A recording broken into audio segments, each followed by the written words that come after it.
Hello, I'm Ricky Gervais.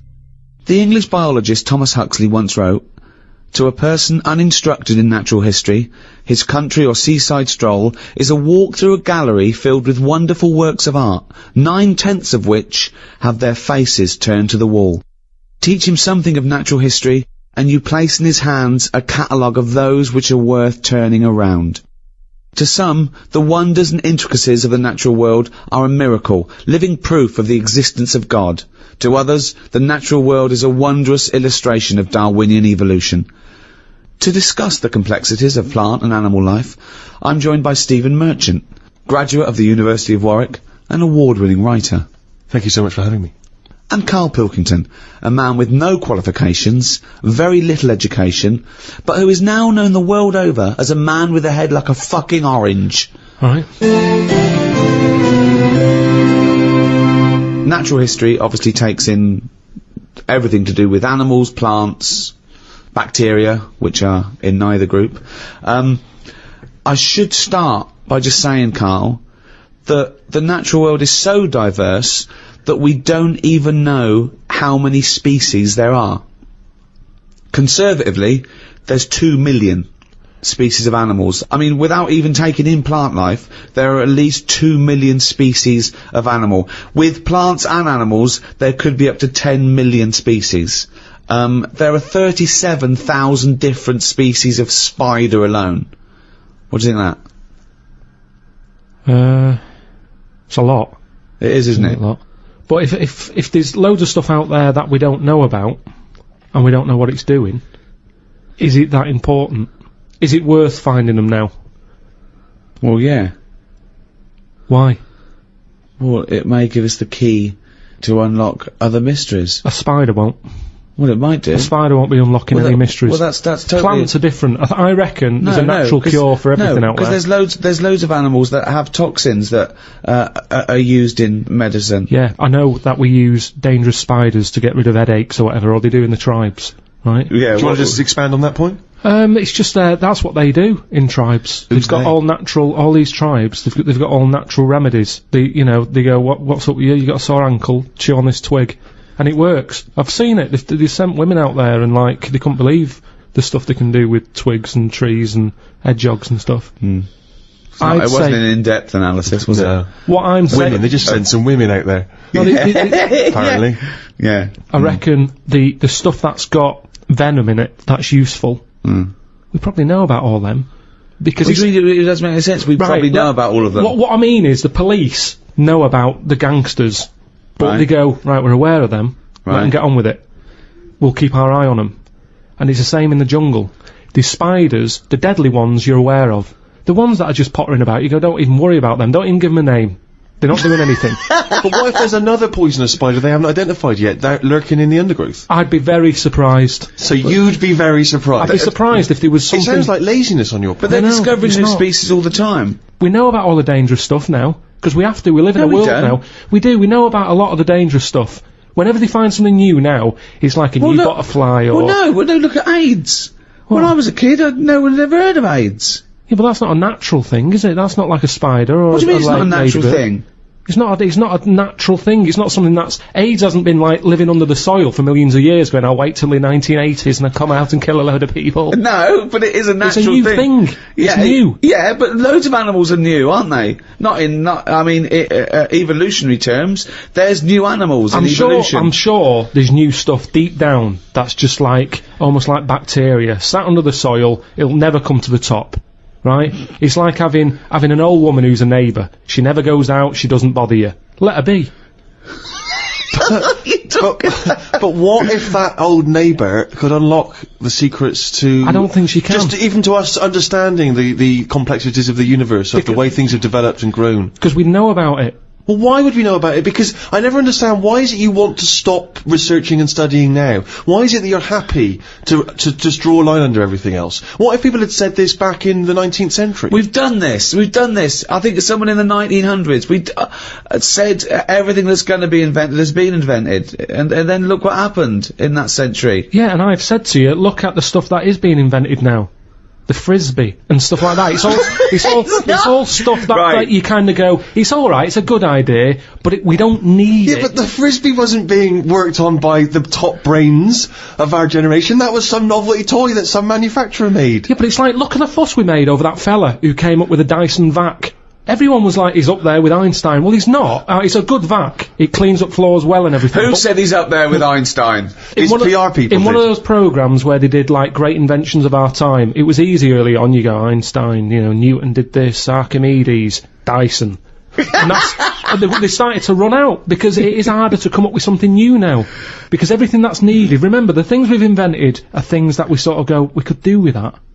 Inventors don't sit there going, what can I make? Oh, I need a toaster. They've sat there, they've burnt the toast under the grill, and they've gone, I need some sort of device here. Well, that I can somebody, put bread in. yeah. And what can it do? I'll shape it like Necessity that is the and that. mother of invention. Yeah. However, there are people who sit around going, "Where's a loophole in the market? Where's a Well, niche?" here's something. About a year ago, I came up with a see-through toaster, so that you can see how much the toast is cooked. Right. I found it about 2 months after that. Someone had done it. So Right. I'd just been beaten to the post. Yeah, but all you're really doing, Carl, is That's- modifying an existing invention. What other examples of being pipped at the post are there? It's got to be one that hasn't been done, or it's not your theory, But what- also something that unlocks a mystery. or helps the world.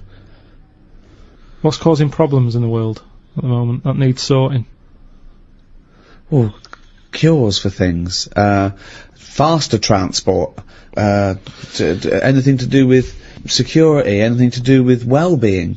You I know, mean, obviously environmental concerns are a big issue. People trying to design automobiles that Fuel. can run on different Yeah. alternative fuels. I met a bloke on a conference once who sent a drawing to Blue Peter.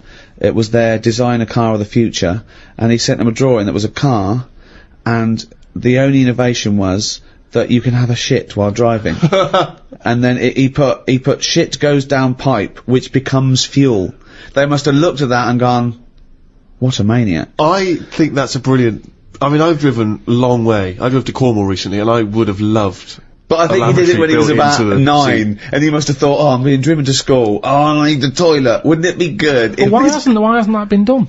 What? Well, like Steve says, I've been in the same situation when you're driving and you go, oh, where's the service station? You see a sign saying 36 miles. So what? You're in agony. So you suggest pull your trousers down and shit down in the seat that's a toilet? Yeah, well, what's wrong with that? Well, you got your nan in your back. She's got one as well. So you are going to Cornwall all shitting. Well, not all the time, but it's more useful to me than a lighter. So also, at Where what do you point wash do your you hands? wash your hands or Yeah. wipe your arse? At what point does that occur? Oh, At the that's end of the journey. Oh God! So you get in, you have a shit at Deptford, and you wipe your ass at Polperro. Yeah, but like I've said to you, this isn't like just people going, oh, I think I'll have one. Do you need one? Not really, but it's something to do, innit? I'm sick of playing I Spy, I'm having a shit. You have it when you really need one. When you have to pull off a motorway, it's a lot of messing about. There's probably going to be a queue at the toilet. No more queues at toilets. 10 minutes, Rick, that takes, doesn't it? 10 know, minutes yeah. to 10 pull off, have minutes. a quick shit. Driving along. It's just going on. It's just going on. Don't even know about it. Radio's on. Everyone's happy. Doesn't matter. I don't know. I mean, we all do it as well. That's the thing. Anything else you'd come up with? I mean, so far you've come up with nothing. That was a 9-year-old boy's idea. I mean, the Breville maker wasn't needed. That's true. What's right. the Breville maker? Like toasted sandwiches. But there's so many things. Chocolate fountains. Anything like that. I just go, what are these? Who's invented these? Who's okayed this idea? And yet I can't have a shit on the motorway.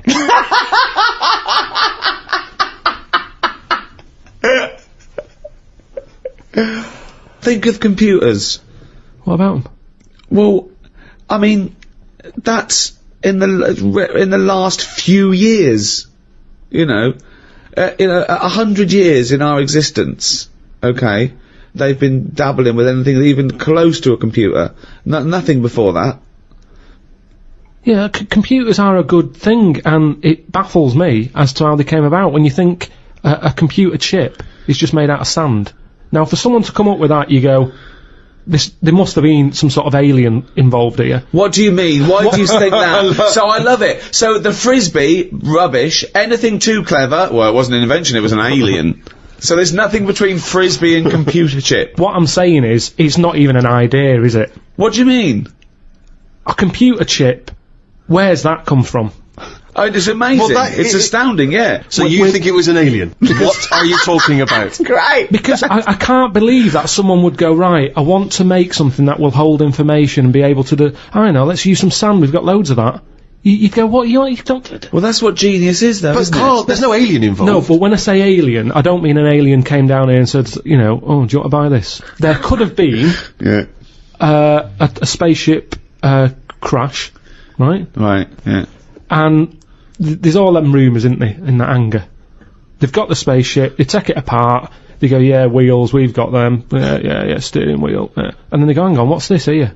And they find the chips, and they break it down, and they find Carl, the sand. but that as an explanation to human genius is nearly as ridiculous as the Adam and Eve explaining life on Earth. How could you tell that to someone without going red? I mean, I always worry about that, where people who believe in Adam and Eve, don't they wish there was a slightly better explanation? With all the evidence we've got, do you know what I mean? With all the evidence for evolution, that they think the Earth is 5,000 years old, and God made Adam out of some dust, and then he went, oh, I need a bird. It's alright, I'll make it out of your rib.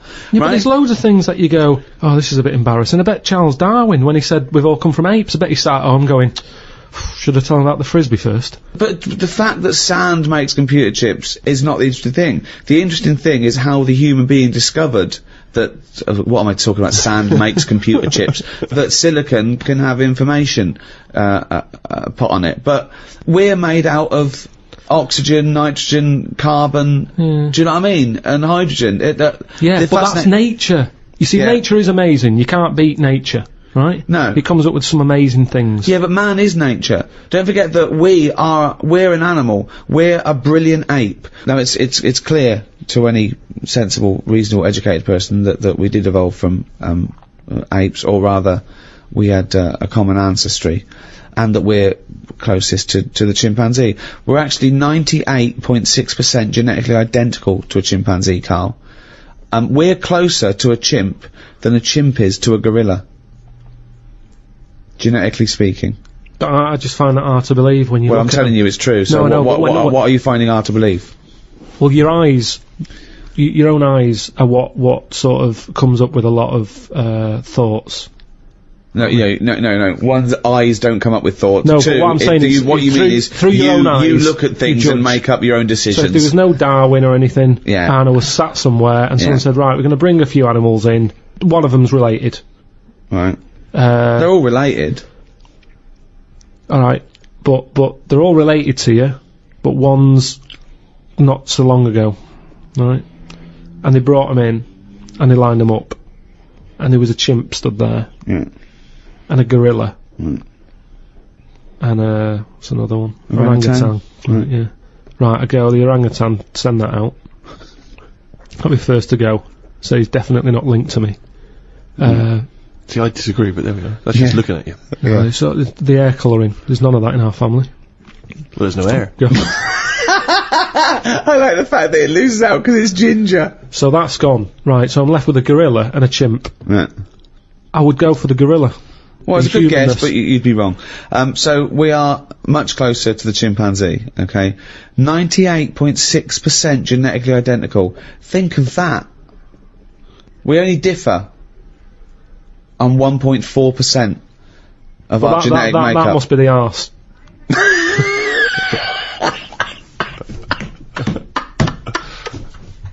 Because that's a lot different.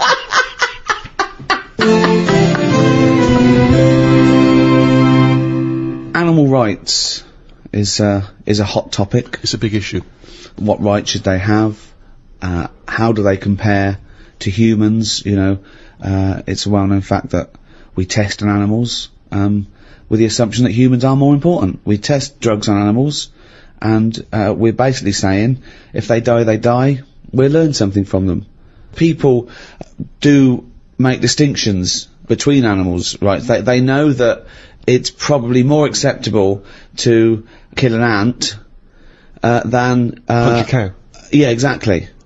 you know, I think that comes again from how close are they to humans? Have they got a face? But that's are they furry? I told you, didn't I, about me dad's mate who had a monkey and he had to thump it. What? Well, there's two things there. One, why did he have a monkey? Two, what sort of discipline is thumping a monkey? What was the monkey doing? He was annoying his wife a lot and sort of, you know, pinching her arse and stuff like that. Right, that's wait not a minute, true. we've It's not never true. heard this before. How have we had all these years No, of I'm sure I monkeys and told we've you never about heard this it ages before? ago. Your dad had a mate who had a monkey? Yeah, I'm sure I told you. Well, why did he have a monkey? Just for a laugh? Well, it was back in the day when people they all had like odd sort of pets and When? that, didn't they? In like about 68. Oh, In 1968, when everyone had a monkey. But he had to thump it. Now the weird thing is, No, that's weird enough. Is this is all the story? This is the entire story? No. You've got, all the information you've got is he had a monkey and he had to thump it? yeah, my dad told me about it. When he found out that I was into monkeys, he said, oh, Benny thumped one. And, Benny thumped one. Oh, my son's into natural history, particularly simian variety. I've got an interesting fact for you, Carl. Sit down. What is it, Peter? Benny thumped one. Brilliant. But what was interesting is the way that people are thumping other people all the time. No one bats an eyelid. Thump a monkey. People go, you thumped a monkey.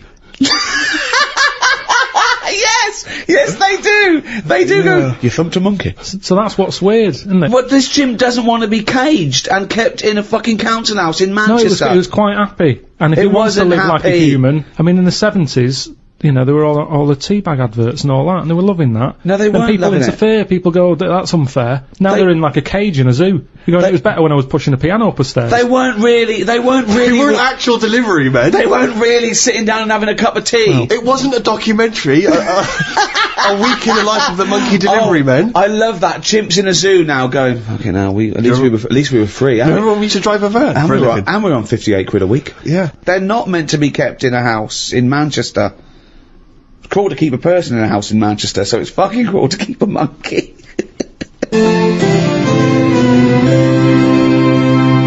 Are you aware, Carl, that 99% of all forms of life that have existed on Earth are now extinct? So there's only 1% of everything that's ever been still alive. Yeah. But that's just as well, isn't it? Why? Well, I think it's pretty crowded now.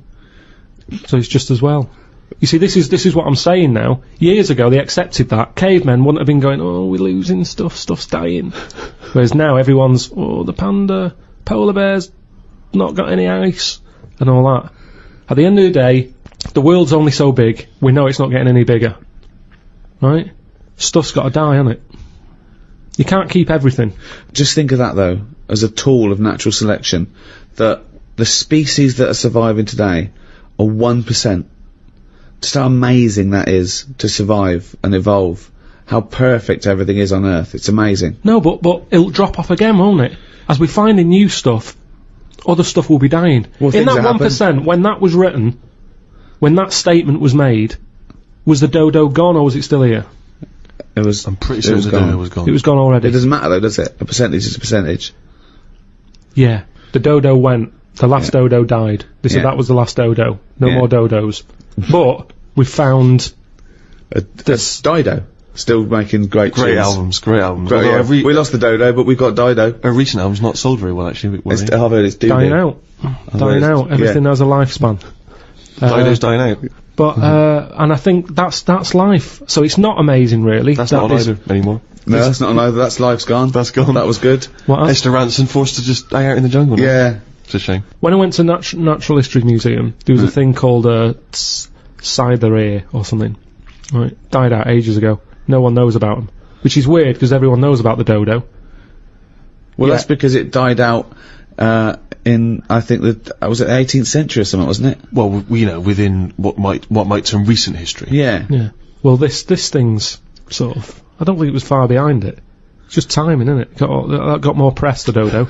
The Cytherea, or whatever it's called. It was a big thing. It was Well, a cross. you've seen it and you still don't know what it's called. Well, it's spelled awkwardly. But but they said it was a cross between a moose and a giraffe. Now, we don't need that, do we? At no point have we said, do you know what we need here to get us through this? Well, that's funny because when they first named the giraffe, they called it the camelopard because they thought it was a cross between a camel and a leopard. Really? Yeah. Well, I can tell you that when zoologists examined a platypus for the first time, some of them thought it might have been a hoax, because they thought it could have been different parts of different animals sewn together, because the platypus has the fur of an otter, the tail of a beaver, the bill and feet of a duck, and the venomous spurs of a fighting gamecock. So they assumed that it was like a scrap heap challenge of animals.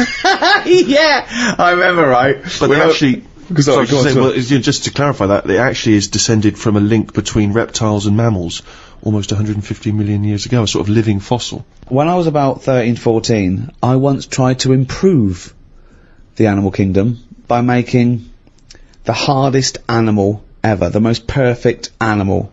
Now, just to clarify, you didn't, in sort of Frankenstein style, try and bolt various bits of animals together? It was a drawing that I sent to Blue Peter. There was no competition going on. You just thought they would be appreciated? I thought they'd look at that and they'd go, well, he's a genius. Yeah. This is like Da Vinci. Sure.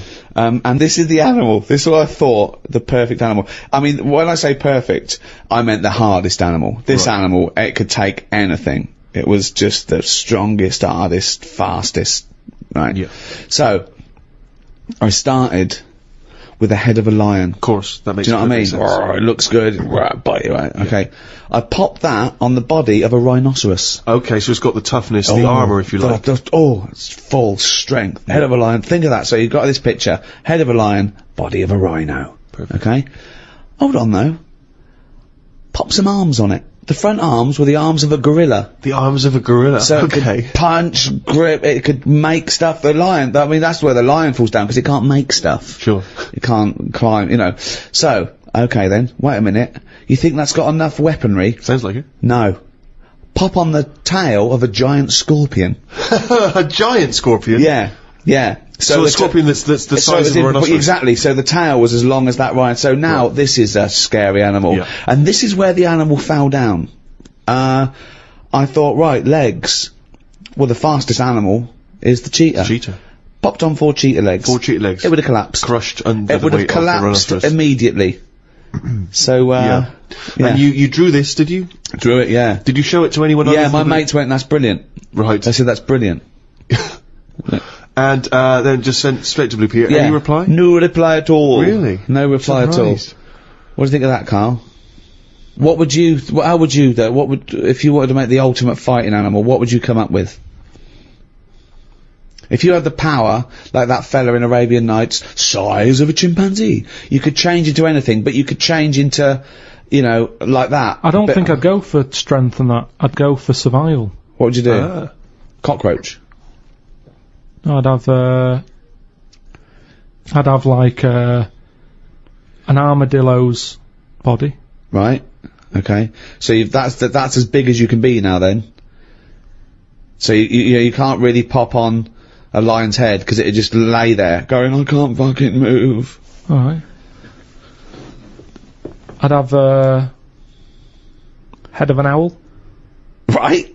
The head of an owl? Yeah, why, come on, why? What does that bring to the table? The head's there to sort of make it look friendly to the human race. So, because if you look half decent to the human race, they'll look after you. Right. That's the way it works, isn't it? With a cat and a dog and all that. Okay. So the owl makes it look nice. Right. I'd have, I wouldn't have legs, I'd go for like the slug juice. What do you mean? So now, you're a really slow-moving, legless armadillo with the head of an owl. Slithering along. How is that going to be friendly? They'll see the beautiful face, but then they'll be terrified by the sludge. No, because the head's that nice that they'll forgo the sludge. But hold on though.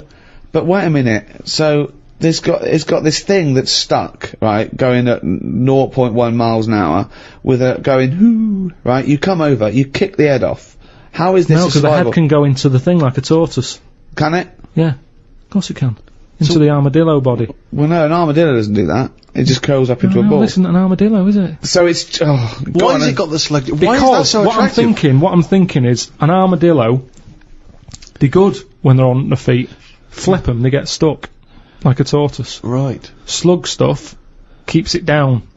So if anything attacks it, it's like a limpet or one of them things that can... Why have a limpet then? But it can't get any... it can barely move. It can hardly get anywhere. Just go and kick it. It can't get anywhere. How can it escape from danger? It's going to move very slowly. No, because that's the worst animal. It'll lock itself in. Yeah, and then I'll just scoop it up on the sand. You can't scoop it up. It locks itself in if it's in danger. I'd give it peacock feathers. This is the worst animal Why has it got peacock feathers? Again, it's just the worst animal I've ever heard. Why has it got peacock feathers? threatening. It looks more threatening. That's the least threatening thing, peacock feathers. It's like Danny LaRue coming at you. There's nothing remotely scary about peacock feathers. Yeah, to humans. Yeah. But the humans won't be harming it because they like the owl head.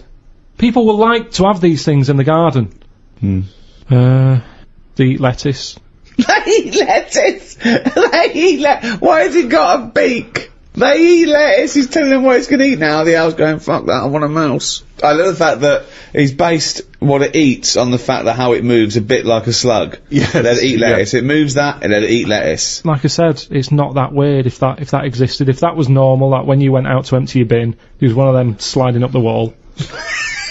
You wouldn't even double take. It'd just be like, oh, there's the owl head peacock feathered thing. I don't know why it's climbing walls in an effort to find lettuce. Yeah, why is it climbing up that wall? Because that's the only way it can see properly. Because its head's coming out like that. So even though you've designed this animal, now you're even expanding its limitations. Well, it's mainly made as to be on walls. 'Cause what else is living on walls? Oh, God! Oh, fucking hell! What a useless animal that is! Karl, I mean. But nature chucks up odd things, doesn't it? Don't. Why are we starting on this again?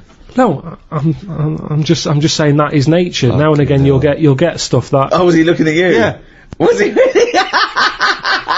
Look at his fucking head. Look at his stupid round fucking orangey head and Why aren't you a freak? You've got a little bald head. We're not meant to be bald. Well, I was, I think. That's the thing. That's what nature's done. You see, I didn't do anything with my hair when I had hair. I didn't style it. I didn't do anything with it, and it probably thought, "What am I doing here?" Whereas people who love their hair and they comb it and have different styles and look after it, they have hair for ages. Nonsense, absolute nonsense. Well, you're saying that. Absolute nonsense. Well, it's a little bit weird, then, isn't it? And that's what happens with old people once they lose their, will to live. Once they lose the job, they get old. What's my purpose? What am I doing here? And it's like nature goes, "You're not needed," and they die. Maybe that's what happened with the dodo. What's it doing? It can't fly. Its wings are useless. Eat it. Tastes horrible. Kill it. No, they did eat it. I think they did eat it. Yeah, but it wasn't very nice, was it? I think they over-farmed it. I think that's why it was extinct. Because they did eat it. No, but they did eat it, but they didn't like it. Everybody, you never saw like a fully eaten carcass of a dodo. You're making this up again. Eaten. All conjecture. No, but they didn't eat it all. Everybody would probably try it and go, "It's not for me, that." But you don't know No this. idea, You you're don't just know making this. it up. What's this based on? That people... And also, why would that kid it out? Because I'll tell you why. Because if it's not nice, people don't get another one in. And they die out. The reason we've got loads of chickens and loads of cows is because we eat them. If we ate polar bears, we wouldn't be short of them. Because you'd farm it, you'd take more care, but what's a polar bear doing? Sat on a block of ice floating about. It's no use to us, is it? It sounds harsh. Once again, got his information from a Glacier Mint advert. No, but it's no use to us. We know they're there, and it's all very sad when you see them on the news sort of struggling and all that. Yeah. But it's going to make them stronger. If scientists could bring back to life the creatures that have existed in the past, do you think that's a good idea or a bad idea? Bad idea. Bad idea? Yeah. Now, leaving aside the horrors of Jurassic Park, do you think, for research purposes, it might be a useful idea? I don't think it is. For me, it's like a Friends reunited. It's like people who you knew ages ago getting back in touch, and you go, "I don't want to get in touch with you." That was then, and it's the same with a mammoth. That was then. You had your day. It didn't work out. Now to bring it back, it's unfair. You're messing with nature anyway. I think I've said to you before about I don't know what they do with them. They're massive things. I think it's like they're just not thinking about it. It's like rushing into buying furniture that's massive, and then you get it back and you can't get it through the door. No, and it'll be like that with a mammoth. Where are we putting them? Oh, I didn't think of that. But what about if you could say you could feed the third world with mammoth meat? But what's wrong with we've got loads of cows and stuff. Why do they need a mammoth? No one even knows what it tastes like. Imagine that. You bring it back and you've got another dodo on your hands. No, people go, this is horrible. Well, they used to eat them because what humans found out is they could take down a mammoth, but they got greedy and they found out they could chase them, and so they go over an edge of a cliff, And what they did, they went crazy and they used to herd them and they'd all die, but of course then they'd waste the meat because they couldn't eat it all. Yeah. Well, I think that's why we shouldn't bring them back, because they are too big. So even if... Didn't hear a word of what you said then, didn't hear a word. No, I did. Everyone can eat them, but the problem is they're so big that you couldn't eat it quick enough, so it all went off. Yeah, but I was saying that they killed too many at once. Yeah, I know. He doesn't know what you're talking about. I heard that. But what I'm saying is, why not bring back an animal that's smaller, manageable for everyone? Yeah. That's why the chicken is perfect. Out of all the animals, perfect. Good size, feeds a family of 4. Whilst it's alive, it's giving you eggs. I agree. So it tastes nice. But it doesn't if you think it's not having a good life. If suddenly said to me, I stopped eating it because I found out about how badly they were treated like 10 years ago, and at least I have organic. And honestly, eating an animal that's been tortured doesn't taste nice. Foie gras would make me vomit. The thought of it, the evil involved in torturing a goose because the liver tastes slightly better. I mean, where does it end? I think if they're looked after, they don't want to die. The ones in a nice warm little, hut, being fed lovely food, you're going, right, we're going to cut your head off, and they're probably like, oh God, I'm going to miss this, I'm loving this life. Whereas the one sat in its own shit's going, have me first, I'm sick of it. There's different ways of looking at it. Good point. So what you're saying is, give animals a bad life, torture them, and they'll be happy when you eat them. Brilliant. But we've ordered we've ordered a turkey. Right. It's way too big. So I don't know what we're going to do with it. And it's worrying me now, actually. It'll be nice on Christmas Day, but it's my job to look after the kitchen and everything, tidy up. And I don't know what I'm going to do with it all. The fact that he's been given a job to make him worthwhile, really, it's like a little home. No, but a chicken, your chicken... Arthur, you're washing up today, aren't you? Yeah, Arthur's job. And that's the problem with a mammoth. I think the idea of it's probably quite pleasant. You go, oh, that's something new to try out. But afterwards, when you got to tidy it up and stick it in cling film, you'll be going, how much of this have we got? So I wouldn't bring back the mammoth. Brilliant. Charles Darwin, of course, once said, I cannot persuade myself that a beneficent and omnipotent God would have created parasitic wasps with the express intention of their feeding within the living bodies of caterpillars. His point being that, creatures and their reproductive cycles are so complicated, so intricate, so bizarre, that alone is proof of the non-existence of God. Where do you stand on that?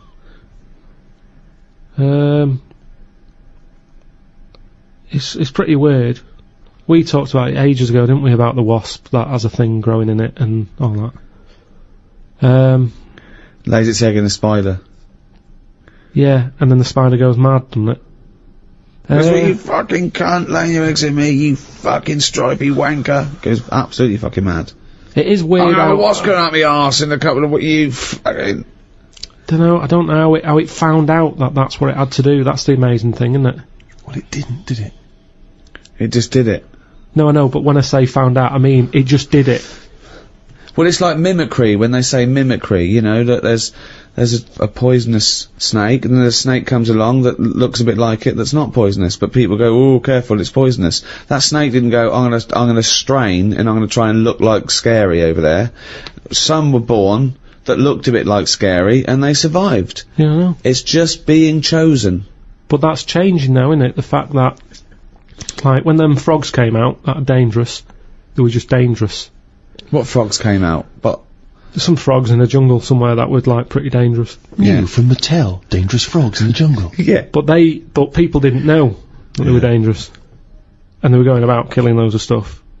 Anyway. They weren't going, they don't go around killing loads of stuff. Nature said, this is a bit unfair. Make them orange. So then, the frogs that were orange were dangerous, but you got a warning. It's a bit more fair. Nature said, if they're going to go about being dangerous, make them orange, make them stand out. In a jungle, orange stands out in all the green, right? So people went, there's an orange frog, stay away. Then, over time, nature went, right, what's happened here now? Everyone knows the orange frog's dangerous. Birds aren't eating it because they know it's dangerous. People are avoiding it. They don't even need the poison, it's just the orange it needs. So now you've got a load of frogs that are orange, not even deadly. But people go, is that a deadly orange one, or is it a friendly one? Well, best to leave it. Again, he's explained my point, but took 30 times as long over But it. also But in his listen, head- let me finish what I was going to say. But what's interesting with all that is, evolution has taught stuff to lie. Because that orange frog isn't deadly. It's going about like it's the big I am. Yeah. You could squash it with your hand. You can't do anything. But evolution... It's swaggering around. It's made it lie. So lying is part of evolution. But it's not lying, is it? What do you mean? Wow. It's got no But the poison. interesting thing about, like a toad that, secretes a poison is that, often it's no good for it as an individual, but it's good for the species as a whole, because someone will come along and chew it. Now that toad might well die, but that fox is sick, and it doesn't eat another one. So it's sort of saving the species. Yeah, but at the same time, the dodo tasted rubbish. Everybody said, don't eat one of them again. We don't know that. We don't know that. I have read it. I've read that they don't taste very nice.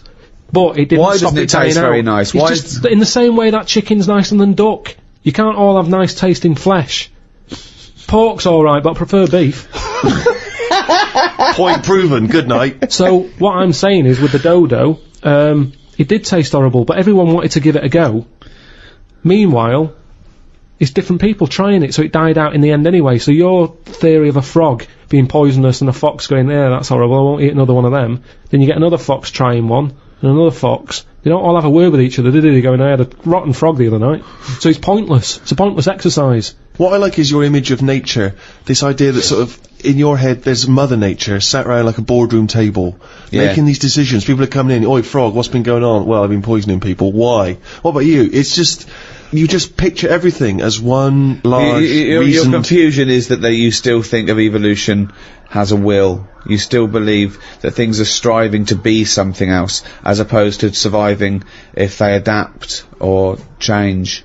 I just want to go through some of the wonderful diversity of nature, some of the incredible feats of the animal kingdom, in a way. Yeah, that's an interesting one. Alligators and old people have something in common. They can hear notes only up to 4,000 vibrations a second. I don't know what you're meant to do with that information. When's that ever come in handy? When a band's getting together, they don't go, no, we're after crocodiles and old people. What sort of tune do they like? It's pointless. You're not impressed, okay. Scientists have applied electrodes to the pleasure centre in a rat's brain. The rat pressed a lever 48,000 times over a full day in order to receive that shock that seemed to him pleasurable, choosing the simulator instead of having water or food or sex. So it chose that virtual pleasure, well, not virtual pleasure, it gave it real pleasure, but an artificial stimulus rather than the real thing, like food or water. It never ate and had water. It never had a change. No, it was addicted. It loved this electrode. It was giving it. It just made it feel good. It was getting as much pleasure from that as the real thing, from sex or food. Yeah, but with any pleasure, you get sick of it, don't you? If you have too much of it. Well, it had 48,000 hits in a day. But I like having a Twix. But if I have more than 4 a week, I go, I've ruined that little pleasure I used to like. Yeah. So what I'm saying is, what did it do the second day? No, did it go near the machine the second day? No. There you go then. No. But what you're saying is this, right? That Twix is failing to give you pleasure on that 5th Twix, but this succeeds every time because it's literally pleasure. It hits the part of the brain that says this is pleasurable. So, but my pleasure nerve that you're talking about in my head, it lights up when I have Twix. I don't think it ever lights up. Right. I don't think you've got a pleasure nerve. But it lights up when I have a Twix. Right. It lights up if there's some chicken, right? It lights up if there's a... What a miserable cunt he is. You know, all loads of things. Chicken and Twix. That's it. That's all he lives for. No. Hang yourself, mate. So, what you're saying is, if I had that device that the rat's got, I'd just sit there, wouldn't I, hitting it, thinking, I can't be bothered going to the shop for a Twix, I'll just hit this button. Yeah. Think of this. So aggressive is the horned frog of Argentina that people believe that if the frog bites the lip of a horse, the horse will die. Actually, the frog's mouth contains no poison. It earned its fearsome reputation because it attacks animals many times its size. What do you think of a frog attacking ridiculous. a horse? I don't know what's going on. I don't know why that would happen. Why is it getting upset with a horse? Of all the things for a frog to be, like, getting cocky with, them two should never even meet. Why? Because it's not, I mean, fights are normally over something, aren't they? Yeah. If you have a fight with someone, you're in my yard, or, you know, you're fighting over something. A horse and a frog. The fact that he immediately goes back to the 1930s. Yeah. You're in my yard. But a horse and a frog, how did that disagreement What are they happen? swapping over? I don't understand what they've got in common. I don't understand it. I bet that's only happened once. It's a rare incident. Someone's to put that in a book. I can't imagine it. That's happening a lot. That horses are being bit by frogs all over the shop.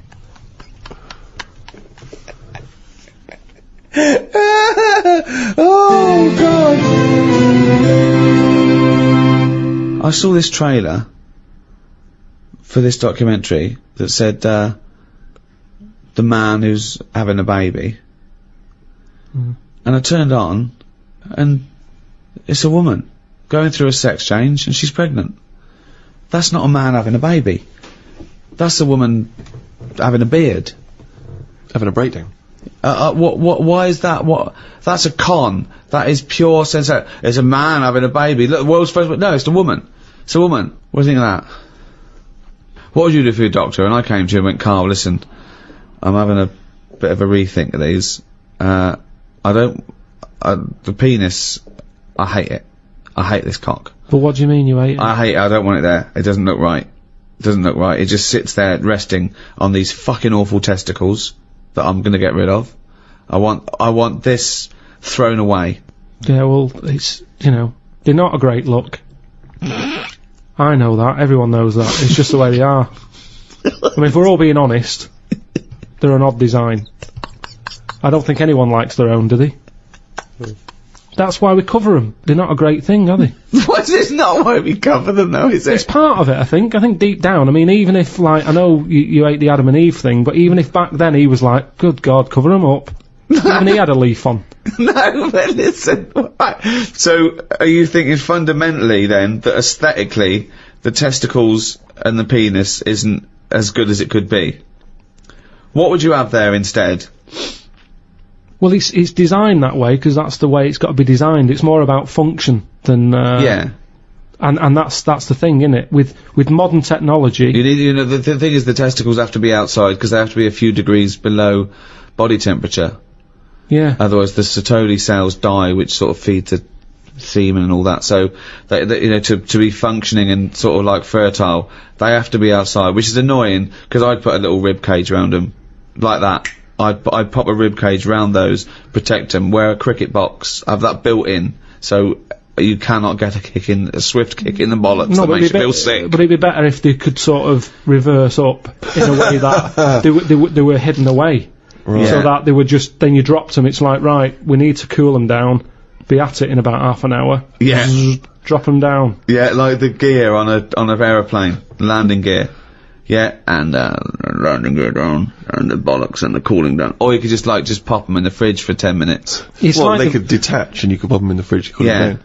Can you make me some breasts? Easy. Okay. Go on, you say easy, what are you gonna do? What's your plan? Just, how do you do that? It's tablets, isn't it? No, but... Testosterone, isn't it? Testosterone? Toblerone. I want some Toblerone. Just well, sort of pointy tits, like Madonna.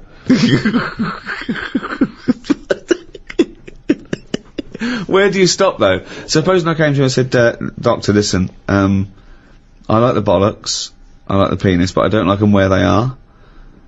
I want them in the middle of my chest. I want breasticles. Yeah? The arse, I don't like it round the back, I can't see what's going on. Pop that on the front where the bollocks were. I want my arse where I can look down and see what's going on. Can you do it? I think it's just easier to move the head, isn't it?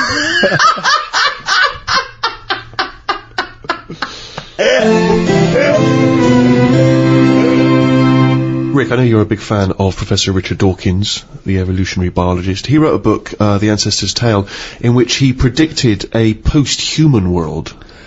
This was his, his kind of hypothesis, if we were well, let me read what he's written.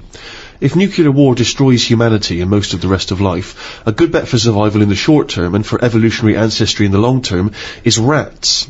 I have a post-Armageddon vision.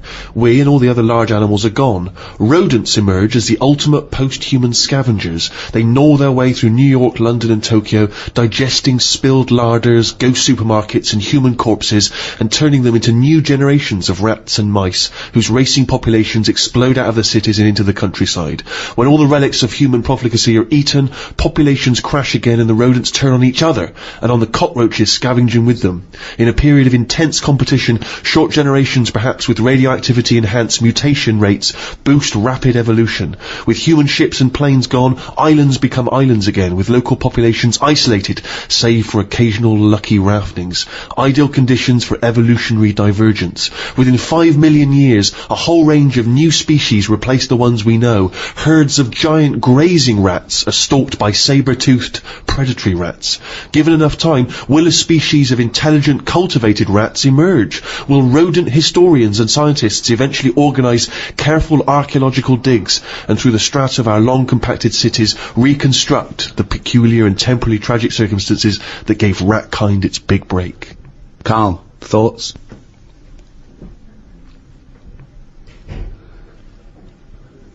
I mean, who knows what's going to happen?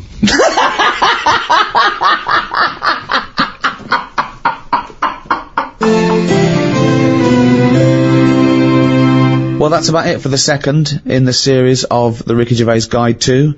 That was Natural History. I think we've left no stone unturned there, Rick.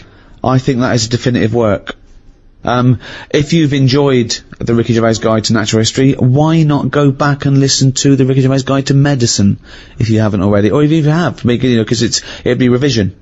Exactly. You know what I mean? There will be a test. There won't be a test. There won't be a test. We can't be bothered. No. And next in the series is the Ricky Gervais Guide to the Arts. Look forward to that. So just clarify, that's the arts. Yeah. Right. Not the arts. Sorry, just the arts. The way you speak. Well, yeah, I mean, I think you should never go away people speak your words away. Yeah, well, no, but just be clear. Well, no, but you clear. clearly you're not being clear, aren't you? You're making dumb, bumbling fool. And we won't even get on to Karl Pilkington. Dopey twat. Anyway, thank you very much from me, Ricky Gervais, with me, Stephen Merchant. Goodbye. And Karl Pilkington. Right.